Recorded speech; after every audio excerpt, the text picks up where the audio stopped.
Hey, good morning. My name is Rhys. I'm a consultant neurologist and researcher from Newcastle upon Tyne, and it's a real pleasure to be asked to speak to you this weekend. I'm pre-recording, so I can't be with you in person. Please accept my apologies for that. I would dearly like to be, and I promised Jane that I'll do my best to be there next year. It means that this is going to be a very much a one-way conversation, and my apologies for that because one of the themes of what I'm going to be talking about is about improving communication. It just does not seem right for this to be a monologue delivered straight at you. So please feel free to get in contact with me afterwards, either personally or through Jane or through the charity. A little about me. I presume you don't know who I am. So I'm an adult neurologist. My practice is entirely epilepsy, epilepsy and genetics, epilepsy and intellectual disability, epilepsy and transition. And the other half of my job is looking a little bit about the causes and consequences of epilepsy as a researcher at Newcastle University. And the consequences of epilepsy research had led me to speak to Jane Hannah on a number of occasions over the years, which has led me to be speaking to you today about the Epilepsy Deaths Register. Please excuse me.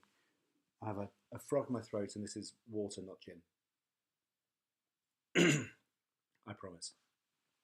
So let's talk a little bit about 2018.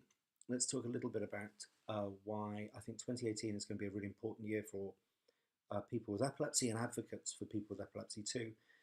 The three main issues that I think are going to be creating that springboard for change are the cannabis derived drugs, which are currently in the news. I think the cannabidiol story is very interesting. We're going to have access to that drug as a prescribable medication next year. And I think it'll help refocus the conversation on the proportion of people for whom the traditional drugs just don't work. Now, I know there's a lot of hype with the cannabidiol medications, and I think that over time they'll find their role within what we currently do.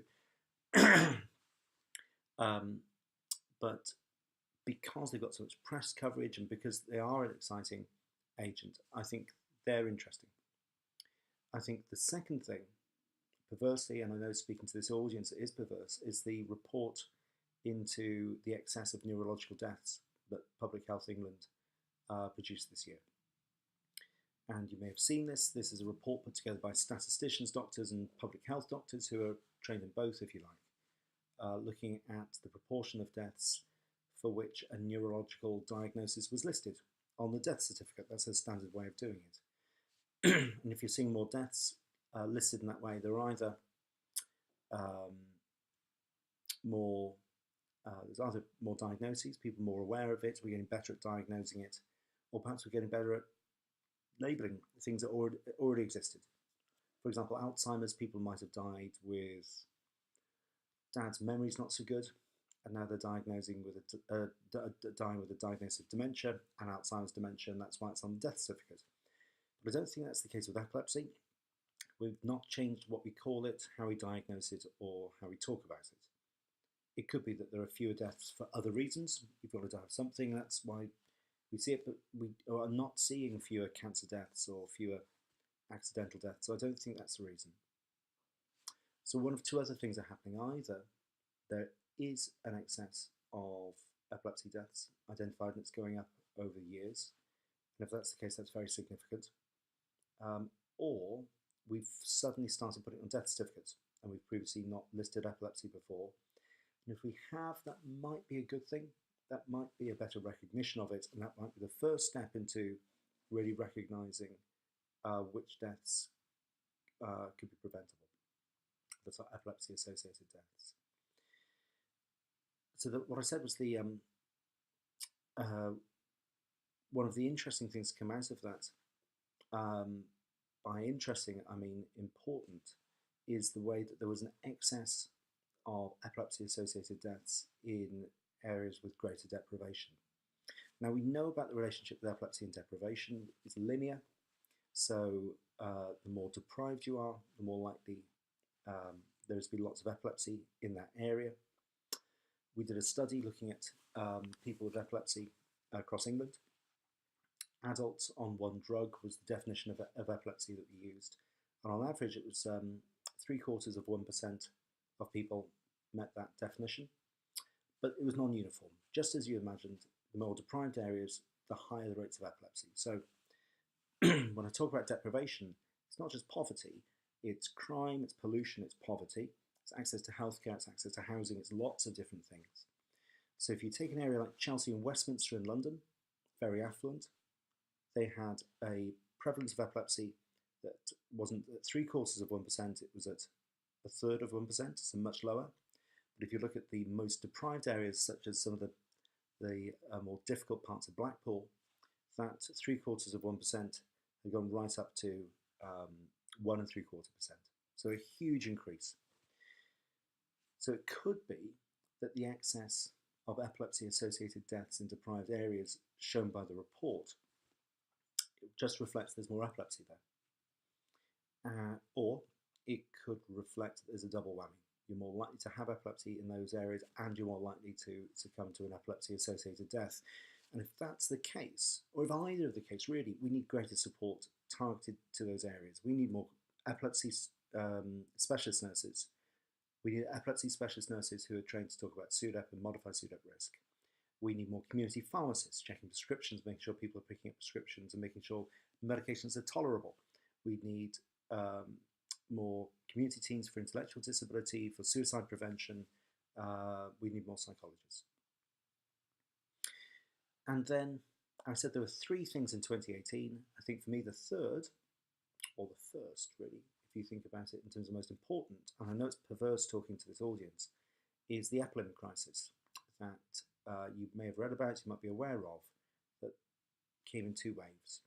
And it's a 2018 crisis because the MHRA, the Medicines and Healthcare Regulatory Agency, have given us really clear black and white guidance into where we stand. So the risk with valproate, known as Epilim, a drug that's really good for epilepsy, and there's not really an issue if you're male, is that women and girls who take it who become pregnant, and therefore the fetus gets exposed to it in the womb, the fetus has significant negative consequences. The first wave of the scandal came with understanding the fetus was at much greater risk of major malformation. Major malformation is something that you might see on the first couple of days of life. So that might be cleft palate, it might be spina bifida. And in the general population, the risk of that is about 2%. For women with epilepsy, taking no medication, it's about 3%. For women taking valproate, it's 10%. So it is increased.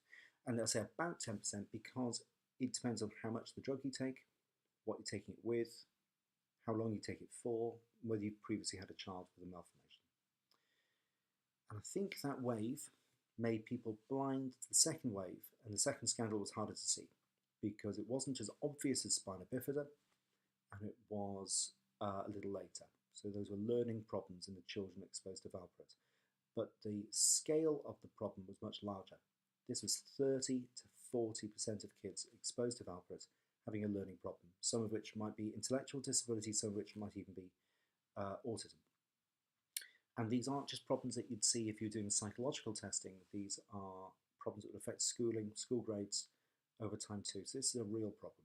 So in effect now, from Easter, Epilim is banned to women and girls of childbearing potential, banned for mental health reasons, banned for migraine reasons. For epilepsy, you can use it if you sign a contract every year saying that both the woman and the doctor have understood the risks, that there's adequate contraception, and that nothing else will work.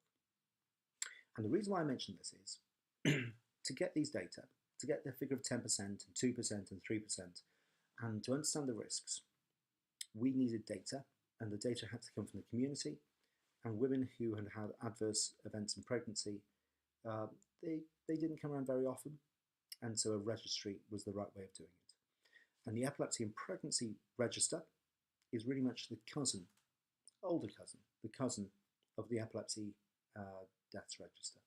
And the Epilepsy Pregnancy Register started, must be 20 years ago now, in Northern Ireland, and it started with enthusiasm and great intent, and on a shoestring really, because people said it wouldn't work, and people said they'd set it up incorrectly, and people said nobody will give you the cases, nobody will refer you the cases.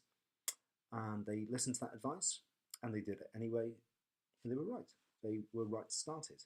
And it then spawned registries in North America and Australia and Europe.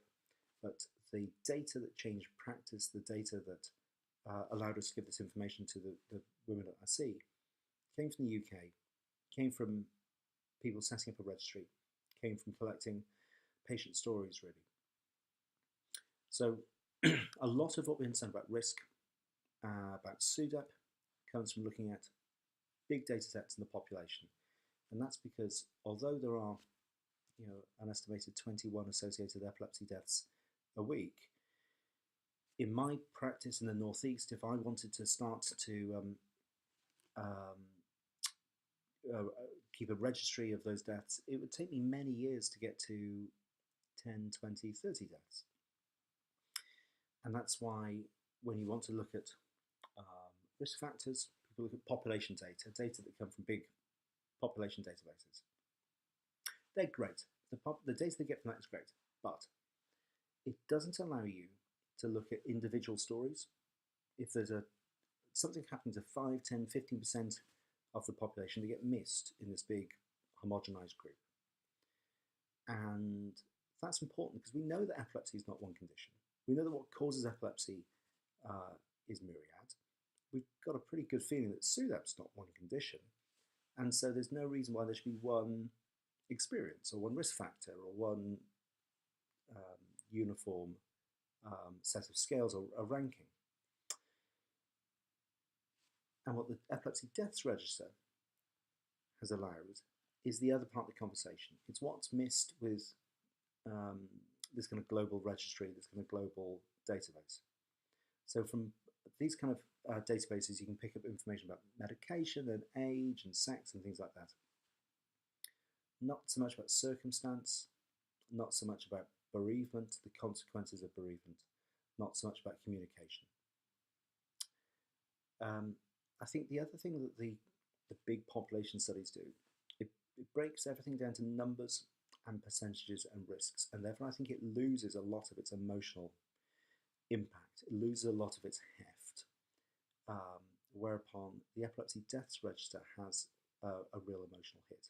You read through it and you really begin to understand just some of the consequences of the bereavement for the family and the wider friendship groups too.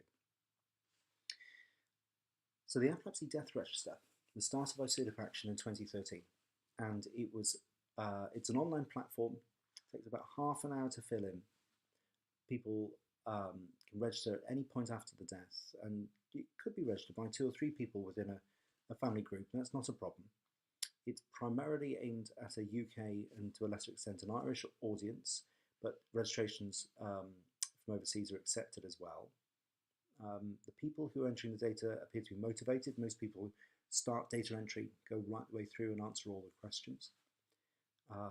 Some people might need help from a member of the SUDEP Action team on the phone to help fill in some of the details. And sometimes the questions people might not have the answers to hand straight away, so may go to other sources and complete the data entry within a week. Well, I've got a list here of the types of questions that people might answer on it. Let me see if I can bring that up 1 second. Here you go. So there's information about who's registering the death. There's information about the person who has died. And some of this is specific. Their address is really helpful to me as a researcher to look at deprivation and those kind of clustering of factors, but their age only has to be rough. There are information about the system, the coroner, the GP, how the death was notified, and then other information that you just can't collect from other sources. Was the death witnessed? How was the person found? Were there concerns about medication before and afterwards? Were they taking medication? Were they under the care of a specialist? Did the specialist get in contact? What was helpful for bereavement? What was unhelpful? And from this information, the big jigsaw pieces, really, the big things that are spotted that were missing are all to do with communication. And that's a common theme when you look at what the NHS could and should be doing better. So looking purely at the UK registered deaths, since 2013 there have been 454 unique registrations. That's a lot of people. That's a lot of data. That's a lot of people being using the Epilepsy Deaths Register's tool to enter their information here. The first thing that was striking for me was the proportion of people, the motivated people, the people who come as far as this and put their data in, who didn't really know the cause of their loved one's death, who, despite going through all that process and all of that anguish, still did not really know why their loved one had died. And that's about a quarter. It's too many. It's far too many. And a proportion of people in that group are still going through an inquest. We know the inquest process can take many months, if not a year longer. And so they may get an answer at the end of it, but it's still a huge proportion. Then another 69 people had a cause of death either returned to them face-to-face, informally, or through a death certificate that doesn't really make a lot of sense. That either says the cause of death is epilepsy, and you think, well, if that's the case, why then? Why not at any other stage of their life, or natural causes for somebody who's in their 20s or 30s? So they're vague, they're insufficient, it isn't helpful. Nobody can learn from that. It doesn't help the family move on in their grief. Then a further 10-11% were very clear, and they were epilepsy associated but not SUDEP deaths, and they might be drowning, poisoning, self-poisoning. And then the proportion, about 47%, a big number, were clearly SUDEP. These are SUDEP deaths. And then if you move on, there's a proportion of people who I didn't think existed, and that's because they're really hard to study at a population level, but tools like the Deaths Register can find them.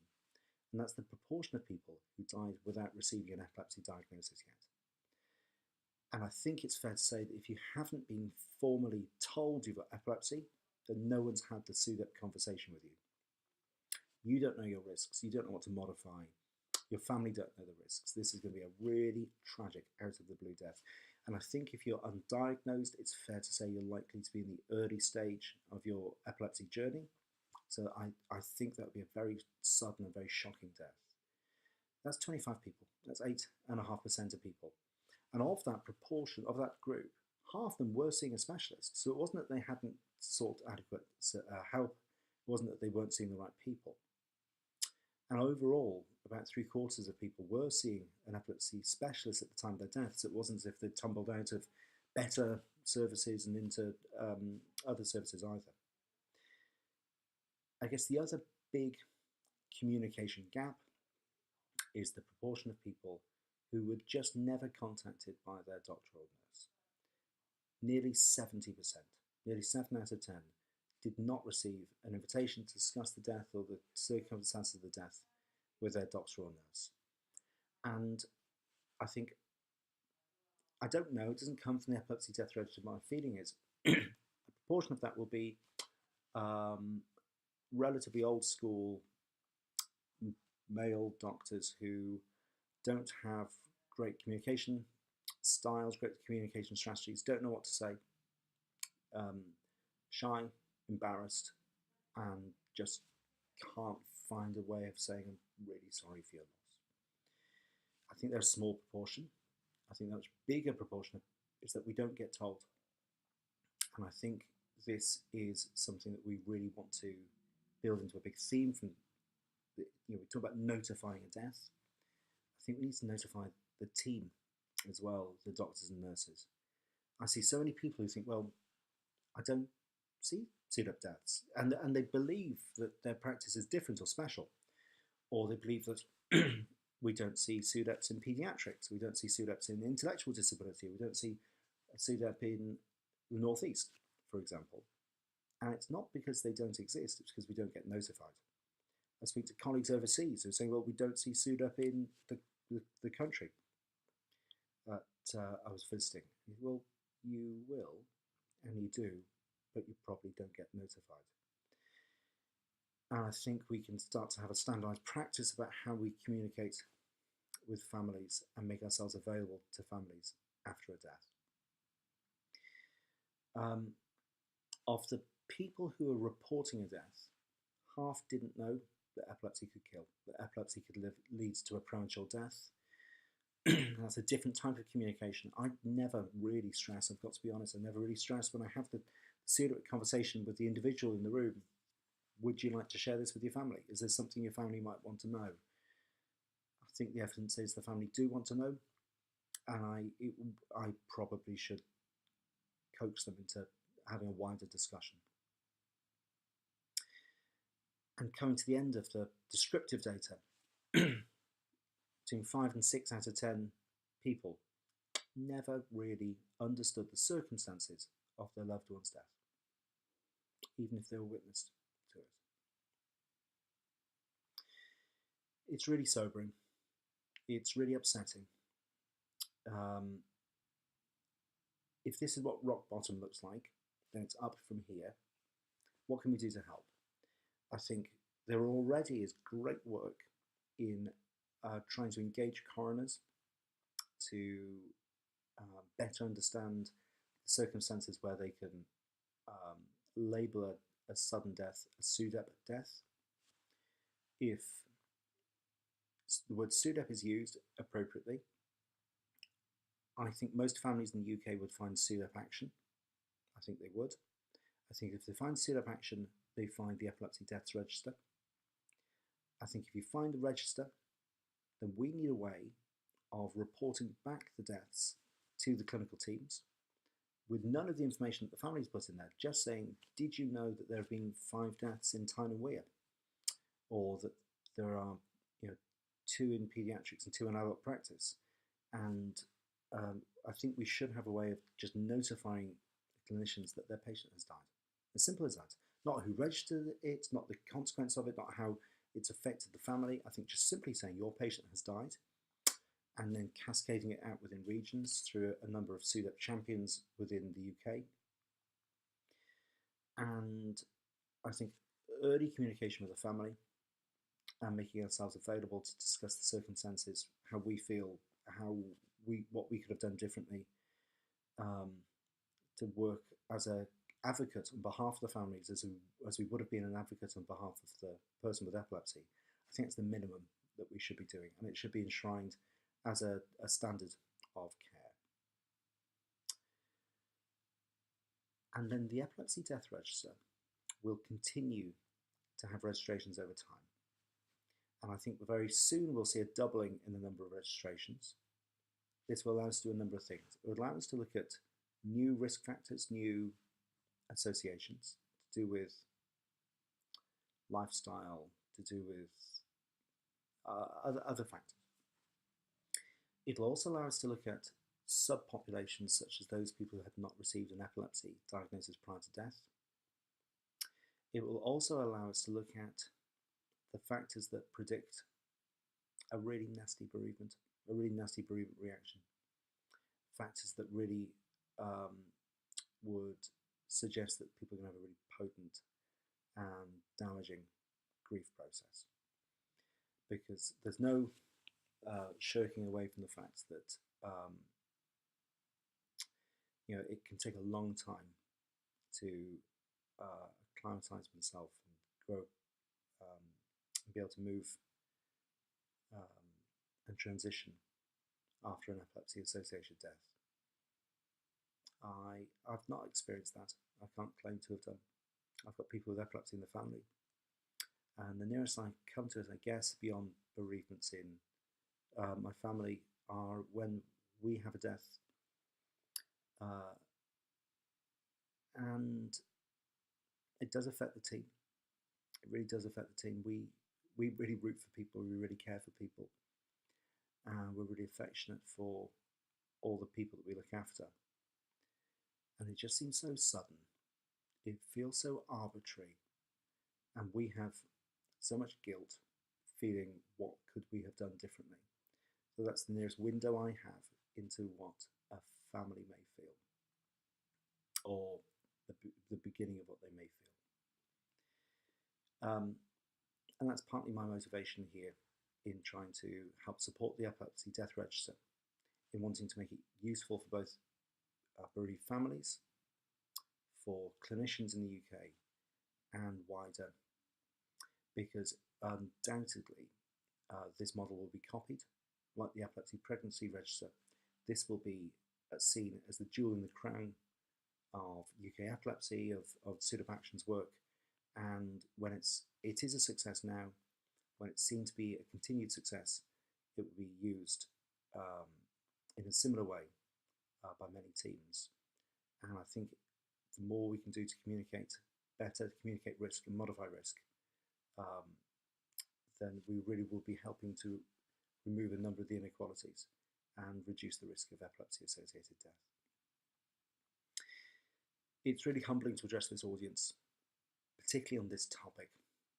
I hope you accept my apologies for not being with you in person, but it'll be a real pleasure to hear from you, however you choose to get in contact with me.